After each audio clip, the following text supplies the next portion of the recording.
আজকে পশ্চিমবঙ্গ সরকারের ট্রান্সপোর্ট ডিপার্টমেন্টের মাননীয় মন্ত্রীর কাছে আবেদন করলাম ঈদ উপলক্ষে আমাদের রাজ্যে স্পেশাল কিছু বাস পরিষেবা দেওয়ার জন্য।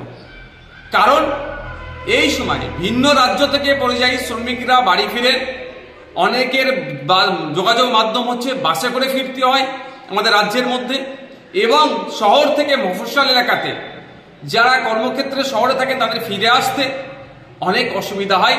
এই সময়ে পর্যাপ্ত পরিমাণে বাস থাকে না, গ্যাদারিং বেশি হয়, ফলে নিত্যযাত্রী যারা প্রতিনিয়ত যারা যাতায়াত করেন তাদেরও অসুবিধা হয়, এবং ঈদের জন্য স্পেশালি যারা বাড়ি ফিরতে যান তাদেরকে অনেক ঠেলাঠেলি করে ভিড় বাসে উঠতে হয়। আমি রাজ্যের মাননীয় পরিবহন মন্ত্রীর কাছে আবেদন করেছি যাতে নতুন বাস নামানো যায় ঈদ উপলক্ষে, দক্ষিণবঙ্গ থেকে উত্তরবঙ্গের যে যাতায়াতের মাধ্যম যে বাস রুট যেটা আছে আরো বাড়ানোর জন্য, এবং শহর থেকে মফস্বল এলাকাও বাস বাড়ানোর জন্য। এই বাস বাড়ালে একদিকে যেমন যাত্রী পরিষেবা দেওয়া হবে, এই মানুষজনদেরকে যেমন পরিষেবা পাবেন, সাথে সাথে পশ্চিমবাংলার অর্থনীতির চাকাটা হলো একটু হলেও ঘুরবে। কারণ যাত্রী পরিষেবা দিলেই যে ভাড়াটা আসবে সেটা ট্রান্সপোর্ট ডিপার্টমেন্ট পাবে তথা রাজ্য কোষাগারে যাবে। তাই মাননীয় মন্ত্রী মহাশয়ের কাছে আবেদন করছি উনি মানবিক হয়ে আমাদের আবেদনের সাড়া দিয়ে এই ঈদ উপলক্ষে বিভিন্ন রুটে ঈদ স্পেশাল বাসের তিনি ব্যবস্থা করবেন।